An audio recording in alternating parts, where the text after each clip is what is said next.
Ramadan bukan sekadar bulan berpuasa, tetapi bulan turunnya cahaya petunjuk untuk seluruh manusia. Assalamualaikum warahmatullahi wabarakatuh.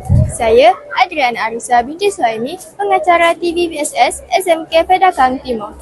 Hari ini berlangsungnya Majlis Nuzul Al-Quran dan penutupan program Ihya Ramadan yang diisi dengan pelbagai aktiviti bermakna. Jadi, mari kita saksikan bersama perjalanan majlis pada hari ini.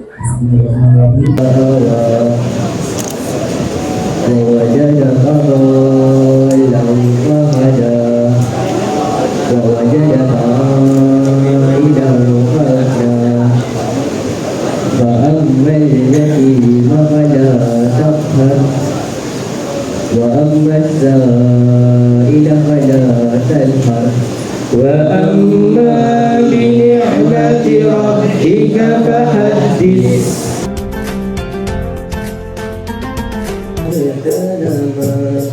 رمضان تجلى طوبى للعبد إذا اغتنم رمضان datang alam pun riang menyambut bulan yang berkah. Umat berdendang memandang azan, pertanda hati yang senang. Oh, hati yang gembira. Oh, penuh sukacita.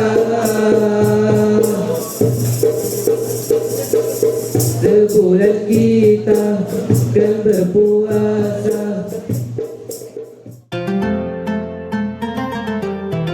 Allahu Akbar, Allahu Akbar, Allahu Akbar. La ilaha illallah,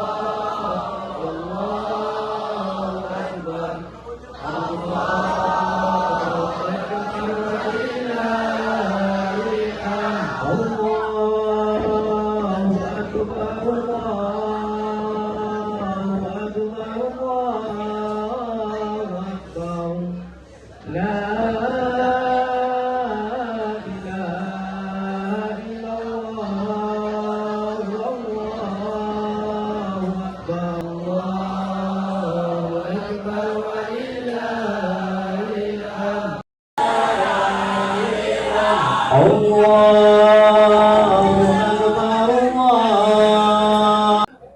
Assalamualaikum Ustazah. Waalaikumsalam warahmatullahi. Apakah pendapat Ustazah tentang program-program yang telah dianjurkan sepanjang bulan Ramadan ini? Baik, bismillahirrahmanirrahim. Terima kasih. Baiklah, pandangan saya program-program sepanjang Ramadan ini merupakan aktiviti tahunan yang mana ia menghidupkan bulan-bulan Ramadan. Ia memberi pendekatan kepada jiwa murid-murid, guru-guru, menghayati bulan yang penuh kemuliaan dengan pengisian yang sebaik-baiknya lah, kerana ianya datang hanya setahun sekali dan banyak keberkahan yang Allah bagi dalam bulan Ramadan yang hanya sebulan ini. Aktiviti-aktiviti yang diadakan antaranya ialah contoh seperti ceramah yang telah kita adakan. Ceramah tu kita telah buat jemputan daripada ustaz luar yang mana ia memberikan sebersedikitlah ilmu kepada bukan saja murid-murid tapi malahan kepada guru.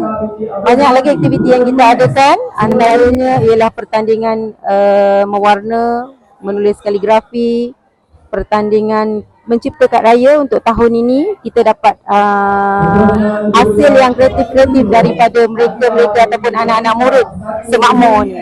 Alhamdulillah.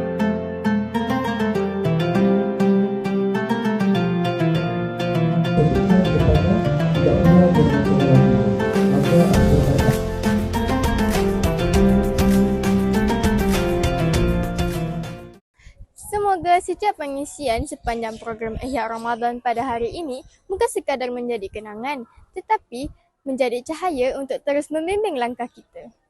Semoga Al-Quran sentiasa di hati. Dan Ramadan yang berlalu meninggalkan 1000 makna dalam kehidupan kita.